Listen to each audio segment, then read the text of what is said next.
Quiero dar la bienvenida, ya se les dio a todos ustedes, pero una vez más, gracias por estar con nosotros en esta tarde, en este culto, que espero que estén disfrutando y siendo ministrados por la presencia del Señor, que es realmente lo importante. Gloria a Dios. Vamos a cerrar nuestros ojos un momentito, vamos a orar a nuestro Dios y vamos a pedir la bendición de Dios sobre esta palabra que vamos a compartir en el día de hoy, que sea de bendición, que todos de aquí salgamos bendecidos, ministrados, y que el Señor nos dé a cada uno de nosotros la porción que necesitamos escuchar. Señor, te damos muchísimas gracias por este privilegio de poder estar reunidos en esta tarde, en este lugar. Gracias por este hermoso tiempo de alabanza, de adoración. Gracias, oh Dios, porque sabemos que tu presencia está con nosotros, Señor.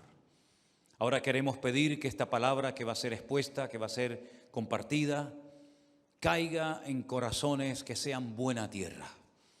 Que podamos, Señor, oír tu palabra con reverencia, con respeto, y que tú nos hables una vez más, como siempre, a través de ella. Ponemos este tiempo en tus manos, en el precioso nombre de Jesús. Amén. Y amén. Gloria al Señor. Queridos hermanos, estamos aquí en las Islas Canarias teniendo desde hace ya aproximadamente una semana un volcán activo.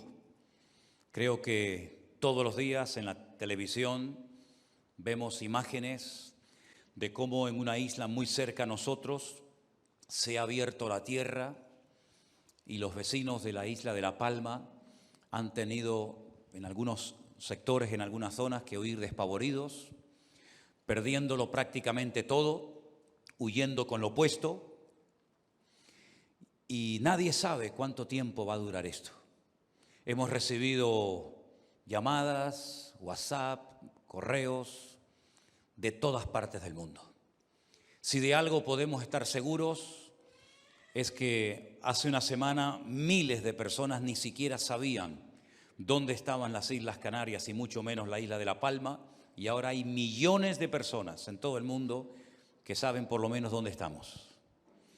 Muchos nos han llamado preocupados porque pensaban que nosotros vivíamos, que estábamos en la isla de La Palma, y le hemos dicho que no, que estamos cerca, pero que no vivimos en la isla de La Palma. Y la verdad es que es tremendo, ¿no? Cada día lo que estamos viendo. Hasta hace una semana todo estaba relativamente tranquilo, aunque había muchos avisos, muchos terremotos de que algo iba a suceder, y ahí están las imágenes. Claro que algo iba a suceder. Y pensando en todo esto, comencé a buscar en la Biblia qué es lo que la Biblia nos enseña acerca de estos fenómenos, de estos volcanes. Y curiosamente habla mucho la Biblia acerca de fuego en la tierra, de volcanes. Y he hecho una selección de versículos que los voy a leer en esta tarde para que ustedes vean que todo esto no es producto de la casualidad. Ahora, déjenme que les diga algo que a mí personalmente me ha llamado mucho la atención de todo lo que estamos viendo cada día sobre el tema del volcán en la isla de La Palma. Ni una vez se ha mencionado el nombre de Dios. Ni una vez se ha hablado de pedir perdón, de arrepentimiento, de buscar ayuda en Dios. Ha venido el rey de España, ha venido el presidente del gobierno, han venido televisiones y periodistas de todas partes del mundo, y continuamente, si os habéis fijado, se repite mucho el tema de las fuerzas de la naturaleza. Contra la naturaleza no podemos, la naturaleza nos supera. No hay nada que podamos hacer para controlar la naturaleza, y continuamente se repiten esas frases, esas palabras. Y yo quisiera darles un pequeño dato que estudiándolo en esta semana me ha llamado mucho la atención. La palabra naturaleza en hebreo es hatevah, y tiene el mismo valor numérico que la palabra Elohim, que significa Dios. En castellano, en español, no se puede estudiar la Biblia por su valor numérico, porque las letras de nuestro idioma no tienen un valor numérico. Pero en hebreo sí. En el texto original de la Biblia se puede estudiar la Biblia con mucho más profundidad y tiene múltiples interpretaciones, hasta a veces una misma palabra que puede significar hasta 750 cosas diferentes, la misma palabra. Incluso hay términos en la Biblia original, en hebreo y en griego, que no existen en ningún idioma del mundo. Y a veces hay que adaptar lo que el profeta, lo que el salmista quiso decir, porque no existe la palabra exacta de lo que él escribió o dijo en su momento. Y el valor numérico de las palabras es un estudio muy interesante, se llama gematría, porque como les he dicho ya en muchas ocasiones, las letras en hebreo equivalen a números y los números equivalen a letras. Por lo tanto, cada palabra, cada frase, cada versículo tiene valores numéricos.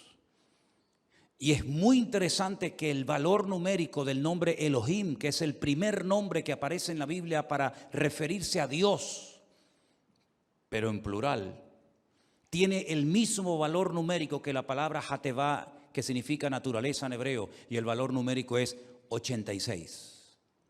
¿Qué significa eso?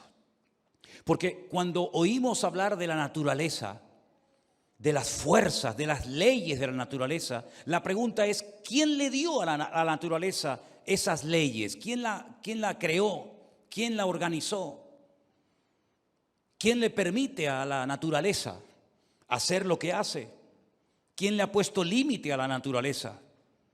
¿Puede la naturaleza hacer lo que quiera? ¿Quién está detrás de un volcán? ¿Quién está detrás de un tsunami? ¿Quién está detrás de un terremoto? ¿Quién está detrás de la naturaleza? Los griegos, por ejemplo, Platón y Aristóteles, que eran creyentes en Dios, aunque algunos lo ignoran, los griegos creían en la existencia de Dios, pero tenían una creencia un tanto extraña, que algunos incluso la mantienen hoy en día. Ellos creían que Dios existía, pero que Dios dotó al mundo de una serie de leyes, las famosas leyes de la naturaleza. Y luego Dios como que se lavó las manos y le dijo al hombre, ahí te quedas. En la mentalidad de los griegos era totalmente impensable, imposible. Ellos no podían aceptar que Dios, el creador del universo y de todo cuanto existe, tuviera deseos de intervenir en las vidas de los seres humanos, en ayudar a las personas en sus problemas, en sus necesidades, en ayudar a las familias, en ayudar en definitiva al hombre, al mundo. Para ellos eso era imposible. Creían en Dios, pero repito, un Dios que creó todo, lo dejó todo en su sitio, dio una serie de leyes y se mandó a mudar, como decimos por aquí. Y les dijo, ahí os quedáis. Y en cierto sentido eso es también lo que creía el famoso Albert Einstein, que creía en un Dios creador, en un Dios diseñador del universo, pero que luego no tiene ninguna intención de ayudar a los seres humanos en sus problemas, sino que, si me permiten la palabra o la expresión, búsquense la vida, arréglenselas cada uno como puedan. Sin embargo, vemos en la Biblia algo diferente. Vemos que Dios no solamente creó el universo, y no lo creó única y exclusivamente para que funcione, sino que la Biblia nos enseña, como hemos escuchado en la lectura de esta tarde en el Salmo 19, que a través de la creación, a través de la naturaleza, Dios emite cada día un mensaje a la humanidad. Romanos capítulo 1 dice que el hombre no tiene ninguna excusa, porque las cosas invisibles de Dios, como por ejemplo su eterno poder y su deidad, se hacen claramente visibles, ¿verdad?, desde el comienzo del mundo. Es decir, cuando una persona ve un atardecer, un amanecer, un cielo estrellado, Cuando el hombre observa la creación, puede llegar a la conclusión de que detrás de todo eso hay una mente sabia que lo ha diseñado todo, que lo ha puesto todo con un orden, con una perfección absoluta. Y aunque no sea creyente, puede llegar a la conclusión de que algo existe, hay un Dios, una mente sabia que ha diseñado todo. Y es que la Biblia dice que la naturaleza expresa y le enseña al hombre la existencia y el poder de Dios. Este mundo no se creó de la nada no sale nada, valga la redundancia. Del desorden no sale orden, del orden sí puede salir un caos y un desorden, pero del desorden jamás se podrá producir un orden. Si hiciéramos una pequeña prueba, un pequeño experimento, metiendo, por ejemplo, 1.000.000 de letras dentro de una caja y las sacudiéramos y las tiráramos encima de un tapete, encima de una mesa, ¿qué posibilidad hay de que se pudiera escribir una frase que se pudiera entender? No existe prácticamente ninguna posibilidad. ¿Qué posibilidad hay si metiéramos en una caja un montón de piezas, de tornillos, de clavos, de todas las piezas que puede llevar en un momento determinado cualquier artilugio? Y esas piezas sueltas las moviéramos, las sacudiéramos y las lanzáramos al aire. ¿Qué posibilidad habría de que saliera un teléfono o una televisión o una radio?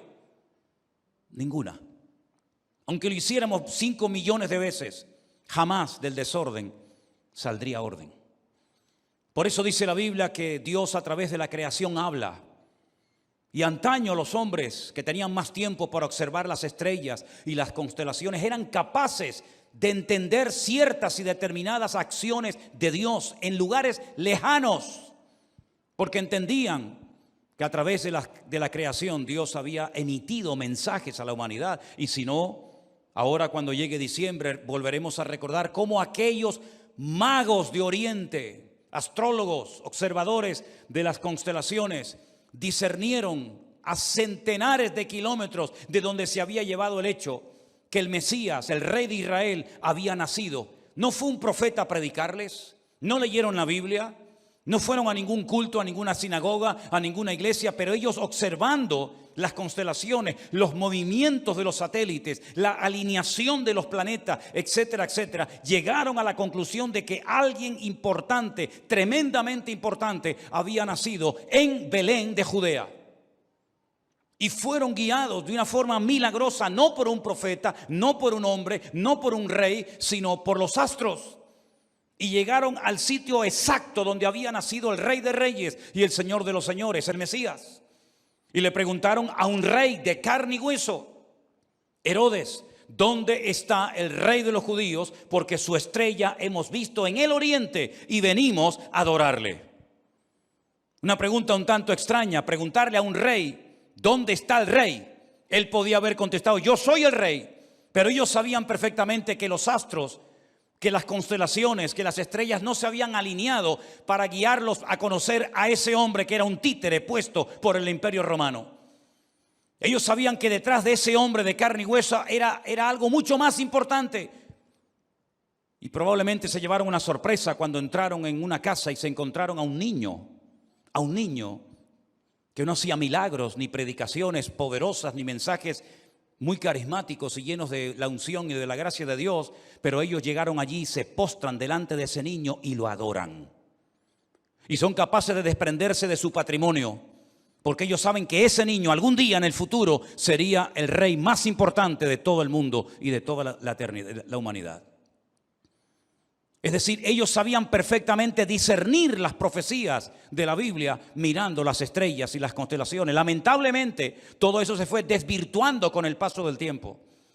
Y de la astronomía se pasó a la astrología y el hombre intentó o intenta todavía descubrir a través de los signos del zodíaco, ¿verdad?, lo que le va a pasar mañana con su esposa, con sus hijos, con su salud, con su trabajo, con su presente y con su futuro. Y todo esto es un timo y un engaño. Pero es cierto que Dios creó el universo para que a través de él y a través de las constelaciones y del firmamento y del sol y de la luna, emitiendo palabra, emitiendo mensajes cada día, el hombre pudiera entender que Dios habla. Simplemente hay que sintonizar la frecuencia de Dios. Simplemente hay que captar cuál es el mensaje que Dios está transmitiendo hoy en día al hombre. Y desde el año pasado, cuando estaba solo en este lugar, predicando en las sillas vacías, aunque después me enteré que había mucha gente detrás, vengo diciendo que Dios no ha parado de hablar desde el año pasado de una forma tremenda. Y creo que desde los primeros siglos de la era del cristianismo, Dios no había hablado tan claramente al hombre, a la humanidad y a los cristianos como en este último año. El problema es que muchos se han vuelto otra vez a enredar en lo que llamaban la normalidad. Volvamos a la normalidad. ¿A qué normalidad nos estamos refiriendo? ¿Al materialismo? ¿Saben, por cierto, hablando de materialismo, que la palabra burro en hebreo es hamor y tiene la misma raíz que la palabra materialismo? La palabra materialismo se escribe con las mismas palabras de la palabra burro. Y dice la Biblia que el Señor Jesucristo entró triunfalmente montado en un burro, en algo que representaba el materialismo. Porque el materialismo o lo dominas en el nombre de Jesús o te termina dominando y cabalgando sobre tu vida. Y es interesante notar cómo la Biblia nos habla acerca de Dios, de lo que hace, de lo que dice a través de los fenómenos de la naturaleza. Ya lo hizo en el diluvio. ¿Quién mandó el diluvio a la humanidad? ¿Satanás? ¿Los hombres? ¿Quién mandó el diluvio a la humanidad? Si no fue Dios, ¿quién fue entonces? ¿Quién hizo que cayera fuego y azufre del cielo y destruyera las ciudades de Sodoma y Gomorra? Que hasta el día de hoy, cuando uno las va a visitar en el desierto de Judea, está todo quemado y calcinado desde los tiempos de Abraham y del patriarca Lot en el desierto. ¿Quién hizo que las fuerzas de la naturaleza se revolvieran en contra a Faraón en Egipto y a través de aquellas 10 plagas Dios mandaba un mensaje que algunos lo entendieron y otros no quisieron entenderlo y mucho menos obedecerlo? ¿Quién está detrás de los fenómenos de la naturaleza? ¿Quién domina el clima? ¿Quién domina la creación? ¿Es algo que se domina a sí mismo? ¿Puede un volcán explotar cuando le da la gana? ¿Puede venir al mundo lo que sea a través de la naturaleza? ¿O hay algo o alguien que lo domina y lo controla y le da órdenes concretas y específicas para lugares, para países, para naciones y para el resto de la humanidad? Leamos algunos versículos en esta tarde de la palabra de Dios que nos pueden dar mucha luz en cuanto a lo que estoy hablando. El pequeño libro del profeta Nahum, en el capítulo 1, del versículo 6 en adelante, dice así la palabra de Dios: los montes tiemblan delante de él y los collados se derriten. La tierra se conmueve a su presencia y el mundo y todos los que en él habitan. ¿Quién permanecerá delante de su ira? ¿Quién quedará en pie en el ardor de su enojo? Su ira se derrama como fuego y por él se hienden las peñas. Otra versión dice: y ante él se quiebran las rocas. Isaías capítulo 13, versículo 13 dice: porque haré estremecer los cielos y la tierra se moverá de su lugar en la indignación del Señor de los ejércitos y en el día del ardor de su ira. Miqueas capítulo 1, versículos del 2 al 4. Oíd, pueblos todos, está atenta tierra y cuanto hay en ti. Y Jehová el Señor desde su santo templo sea testigo contra vosotros. Porque aquí el Señor sale de su lugar y descenderá y hollará las alturas de la tierra. Y se derretirán los montes debajo de él, y los valles se hendirán como la cera delante del fuego, como las aguas que corren por un precipicio. ¿Qué te parece? Apocalipsis, capítulo 8, versículo 8. Esto aún no ha ocurrido. Esto es algo profético, pero prepárate porque esto va a ocurrir también. El segundo ángel tocó la trompeta y como una gran montaña ardiendo en fuego fue precipitada en el mar, y la tercera parte del mar se convirtió en sangre. Joel capítulo 2, versículos 30 y 31. Y daré prodigios en el cielo y en la tierra, sangre y fuego y columna de humo. El sol se convertirá en tinieblas y la luna en sangre antes que venga el día grande y espantoso del Señor. Salmo 144, verso 5. Oh Señor, inclina tus cielos y desciende, toca los montes y humeen. Después le leeré otra porción también del profeta Isaías. ¿Piensan algunos de ustedes que Dios no tiene el derecho de enojarse y de enfadarse contra la humanidad? Nosotros sí tenemos derecho de enfadarnos, ¿verdad? Y sí tenemos derecho a protestar. Y sí tenemos derecho a salir por las calles, a hacer manifestaciones, ¿verdad? Parece que los seres humanos estamos llenos de derechos. Y los hijos protestan contra los padres, y los padres protestan contra los hijos, y los profesores contra los alumnos, y los alumnos contra los profesores, y la gente contra los políticos. Y todo el mundo protesta, pero parece como que Dios siempre tiene que estar callado. Y no tiene ningún derecho de hablar, ni de enojarse, ni de airarse. Pues se equivocan los que piensan así. El día que Dios diga basta, el día que Dios diga hasta aquí hemos llegado, vamos a conocer aspectos de la naturaleza y de la esencia de Dios que algunos ignoran o prefieren ignorar voluntariamente. Algunos enfatizan que Dios es amor. Y yo llevo 40 años diciendo que Dios es amor. Y lo creo con todo mi corazón, porque si así no fuera, ninguno de nosotros podríamos estar en esta tarde, en este lugar, si no fuera por el amor, por la gracia y por la misericordia de nuestro Dios. Claro que Dios es amor, faltaría más. Cuando tu padre y tu madre te abandonen o te fallen, cuando tu marido o tu esposa te fallen, quiero que sepas que hay un Dios de amor que te amará tal y como tú eres toda tu vida.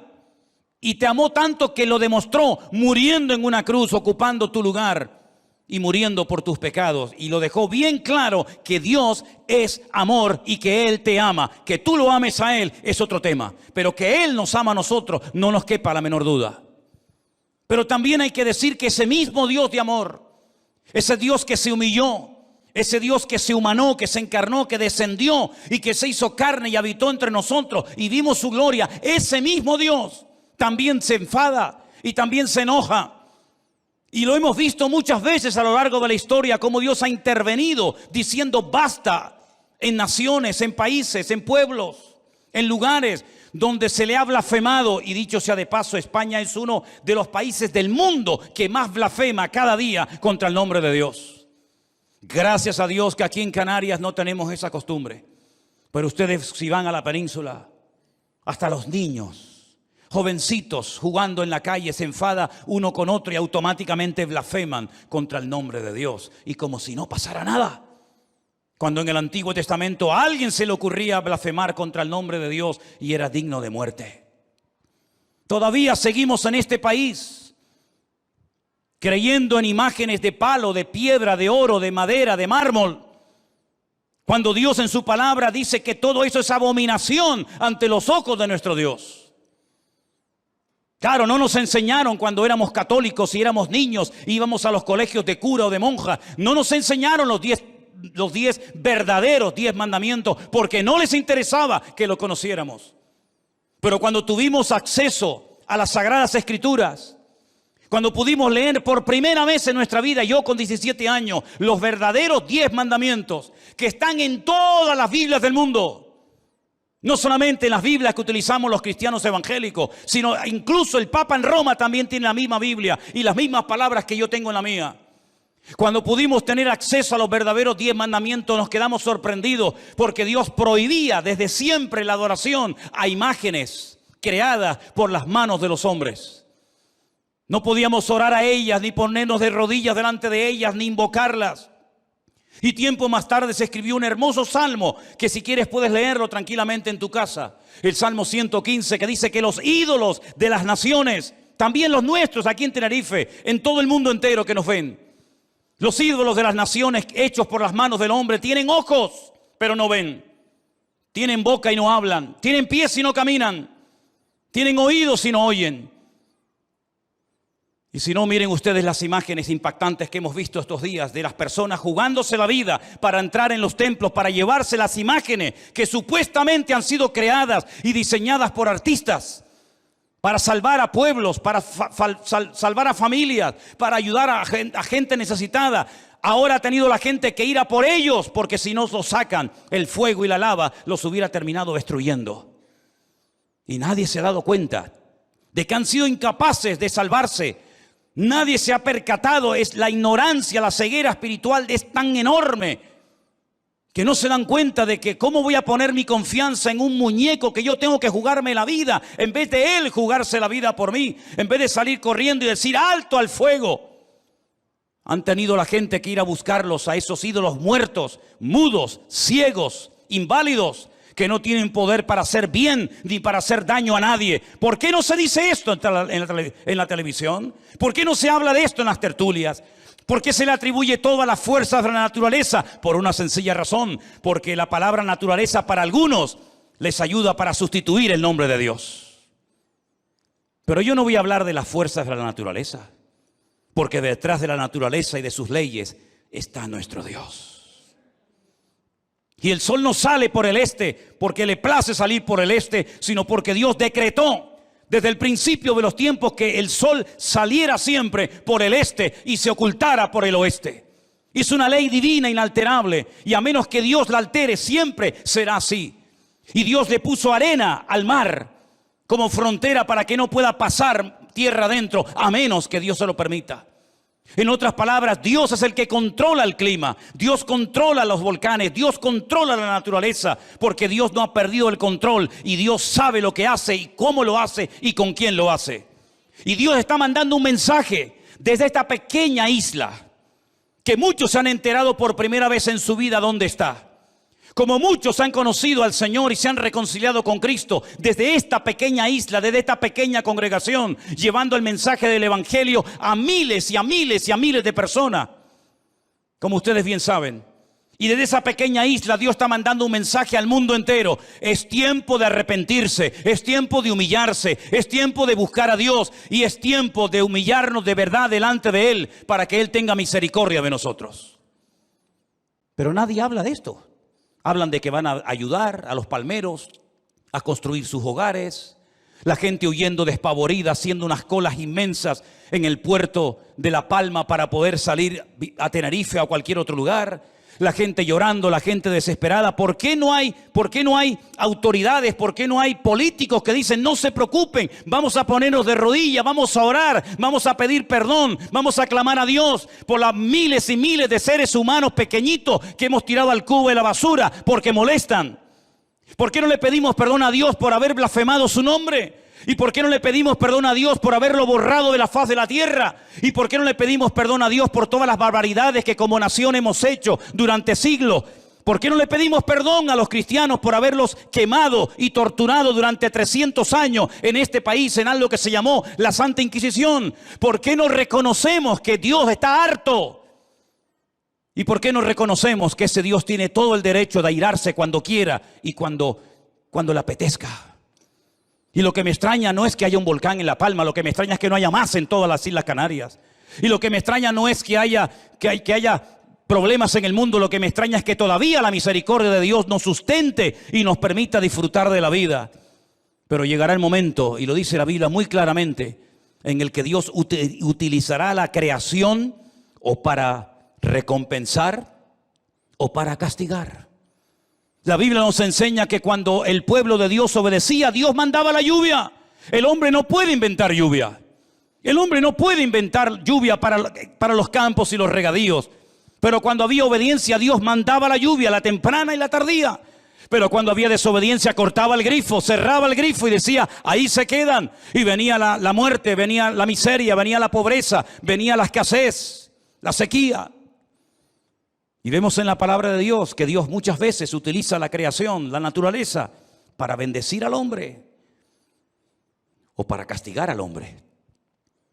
No se preocupen, el mar no se va a abrir, pero para mi pueblo sí, porque están en obediencia, están saliendo de Egipto. Ya no es tiempo de estar en la esclavitud.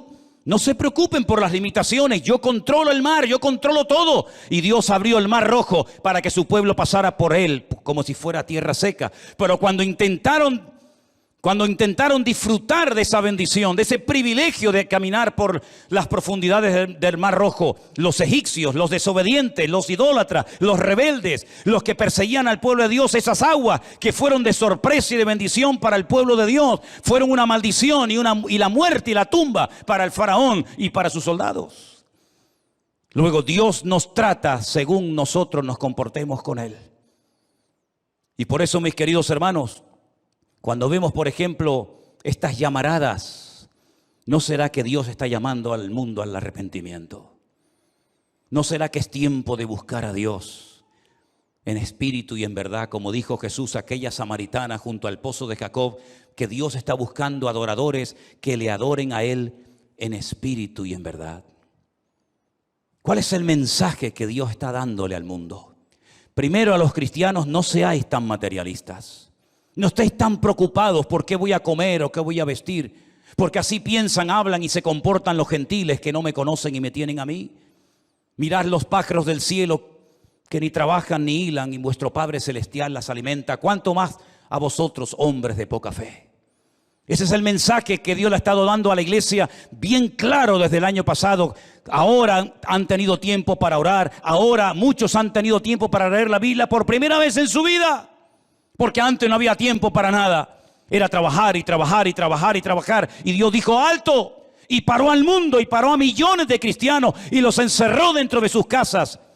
Y ahora tienen tiempo para orar. Ahora tendréis tiempo para leer la Biblia. Y muchos conocieron al Señor.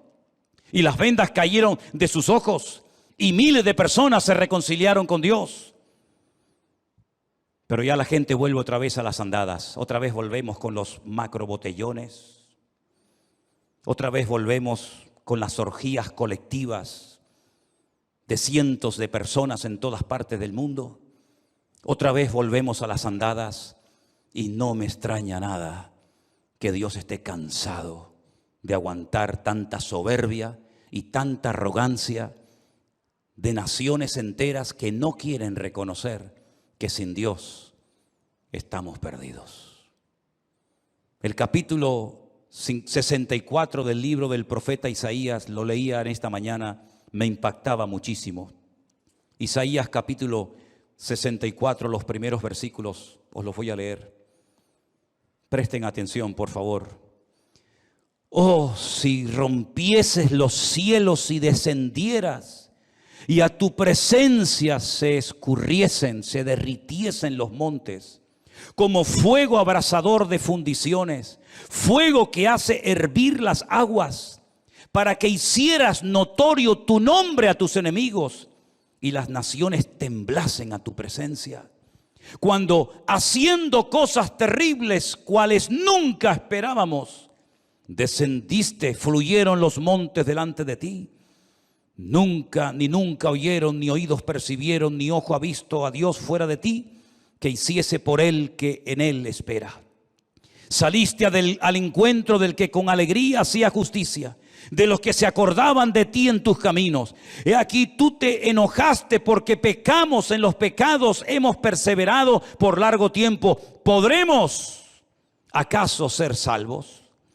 Si bien todos nosotros somos como suciedad y todas nuestras justicias como trapo de inmundicia, y caímos todos nosotros como la hoja, y nuestras maldades nos llevaron como viento.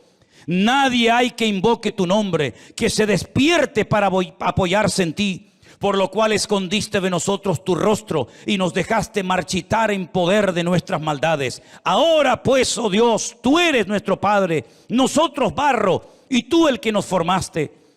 Así que obra de tus manos somos todos nosotros. No te enojes sobremanera, Señor, ni tengas perpetua memoria de la iniquidad. He aquí, mira, ahora pueblo tuyo somos todos nosotros.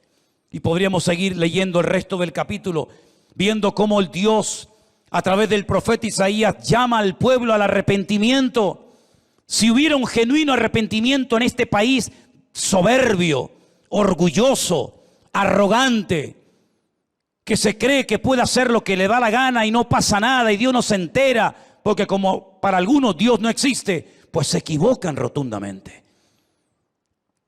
España tarde o temprano tendrá que caer de rodillas, quiera o no quiera, ante la presencia de Dios. Y reconocer que los pecados que hemos cometido a lo largo de la historia, generaciones y generaciones, han llevado a un endurecimiento de las personas. Y como les decía cuando vinimos de este viaje misionero de 3 meses que hemos terminado hace poco, he hablado con jóvenes, he hablado con adolescentes, he hablado con gente mayor en muchas provincias de España y no me encontré ni a uno en las calles que me dijera que cree en Dios. Ni uno. Les contaba mi testimonio, cómo Dios me liberó de demonios, cómo Dios me sanó, cómo Dios cambió mi vida. Y te escuchaban. No discutían como antes se discutía. ¿Qué diferencia hay entre ustedes y los curas, entre vuestra iglesia y no sé qué? No, ya no se discute. Ahora te oyen y te dicen, muy bien, ¿te va bien? Sí, pues me alegro, pero yo no creo en Dios ni en nada de eso. España ya no es lo que era cuando yo hace 40 años salía por las calles y me pegaba 15, 20, 30 y 40 días encima de una plataforma en una calle predicando el evangelio y la gente era quebrantada y caían por el poder de Dios por las calles. Y nunca nos olvidaremos cuando el teniente alcalde de esta ciudad me llamó un día a su despacho y me dijo, ¿qué hacen ustedes que cuando oran la gente en sus casas se caen de espalda? Cosas increíbles que ocurrían en aquellos años. Y tengo hojas enteras llenas de periódicos, de periodistas que venían a ver lo que Dios hacía en aquellos años en las campañas. Sin embargo, hoy en día hay una frialdad, una indiferencia en la gente. Y no me extraña que Dios tendrá que utilizar cada vez mensajes más contundentes y más fuertes para despertar las conciencias. ¿Os parece poco lo que pasamos el año pasado? ¿Os parece poco parar el mundo durante meses y encerrar a millones de personas en sus hogares? Todo el mundo con un miedo en el cuerpo que ya se ha perdido, dicho sea de paso. Donde todo el mundo veía la muerte en cada esquina de la calle. Y cuando salíamos a las calles a pasear o a pasear al perro, la gente que venía cruzaba la acera porque pensaba que ibas con la lepra o le ibas a contagiar. ¿Sabe Dios con qué? Hemos vuelto otra vez a la soberbia, al orgullo, a la arrogancia.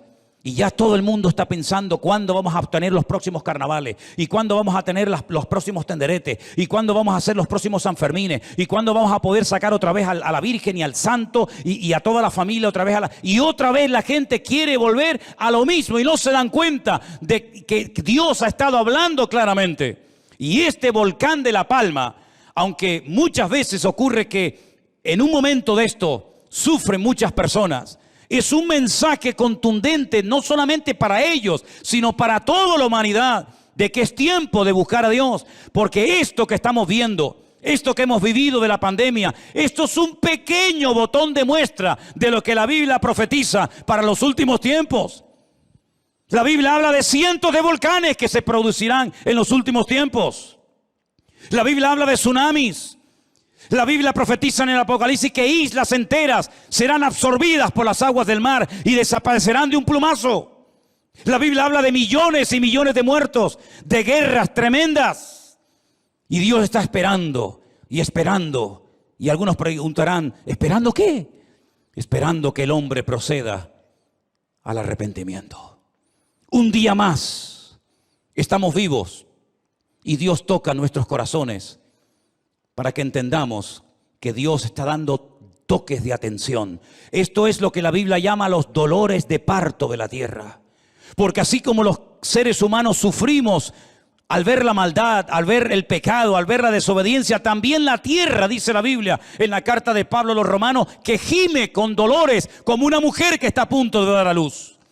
Estos son los dolores de la tierra, porque sufre, porque quiere ser restaurada por el poder y la presencia del Señor. Los árboles, los pájaros, las estrellas, el sol, la luna, el mar y toda la creación de Dios está deseando que Dios venga y ponga orden y ponga su presencia en la tierra. Pero aún no lo ha hecho porque está esperando que el hombre proceda al arrepentimiento. ¿Qué vas a hacer? ¿Qué vas a hacer hoy con tu vida? ¿Vamos a buscar a Dios de corazón? ¿Vamos a aprovechar el tiempo? ¿Te has dado cuenta? Dentro de unos días, octubre, pasará el mes de octubre, ahí otra vez las Navidades. Otro año más que se te ha ido. ¿Y qué es tu vida? ¿Qué ha sido de tu vida en este año? Hemos aprendido la lección, hemos captado el mensaje, estamos hoy más consagrados a Dios, tenemos más conocimiento de la palabra de Dios, tenemos las ideas más claras, o estamos todavía jugando no sé a qué. Dios está hablando, hermanos, ha hablado a través del COVID, ha hablado a través del volcán, y sabe Dios lo próximo que vendrá. Y no terminará una desgracia para venir otra y otra y otra y otra, y así hasta el final de los tiempos, hasta que veamos venir en las nubes a nuestro Señor Jesucristo y nos iremos para siempre con Él. Aprovechemos el tiempo, pongamos nuestra vida a disposición de Dios, porque Dios está hablando muy claramente, y el que no quiera entenderlo no podrá decir nunca que no tuvo la oportunidad de conocer cuál era la voluntad de Dios para nuestras vidas. Cierra tus ojos ahí donde estás en esta tarde y piensa en esto que has oído. Dios está dando un mensaje a la tierra. Dios está mandando un mensaje a las naciones. Si no es porque hay hambre, es porque hay terremotos o hay huracanes o hay volcanes. Pero Dios no para de hablar. Y la única esperanza que le queda al hombre es buscar a Dios en la angustia. Desde la angustia invoqué al Eterno y Él me respondió, dijo el Señor, o el salmista en su palabra. Es tiempo de que busques a Dios, no importa si eres anciano, joven o niño, da igual. Es tiempo de que digas, Señor, ¿qué es lo próximo que tiene que pasar para que te busquemos a ti? Ha quedado bien claro, queridos hermanos, que los ídolos de las naciones no tienen poder para nada. Creo que ha quedado bien claro con lo que estamos viendo en estos días, que el único que tiene todo el poder para cambiar las circunstancias es nuestro Dios. Y yo espero que todos los palmeros, que todos los canarios y que millones y millones de personas agachemos nuestra cabeza y nos arrepintamos delante de Dios, no delante de los hombres, de los pecados que hemos cometido. Y le pidamos perdón a Dios. Y le pidamos al Señor misericordia. Porque los tiempos que se avecinan son difíciles y peligrosos. Pero también son tiempos en los que Dios demostrará su gracia y su gloria, siempre y cuando hagamos las cosas decentemente y con orden. Queremos darte gracias por tu infinita misericordia, Señor. Queremos darte gracias, Señor, por el privilegio que nos das de poder entender tu palabra, de poder entender los tiempos y por la visión y el discernimiento espiritual que le das a tu iglesia. Señor, ayúdanos a despertar. Ayúdanos, Señor, a darnos cuenta de que el tiempo se acorta y que todo esto que ocurre a nuestro alrededor no es producto de la casualidad, sino tú estás hablando y hablando y hablando a tu amada iglesia. Levántanos con el poder de tu diestra. Abre nuestros ojos. Quita nuestra ceguera espiritual. Rompe, Señor, cualquier fortaleza espiritual de nuestra mente. Y que te veamos a ti. Que te veamos y te invoquemos a ti. En medio de la necesidad. En medio del dolor y de la angustia. Que te busquemos a ti, oh Dios eterno. Toda la gloria te la damos a ti, Jesús.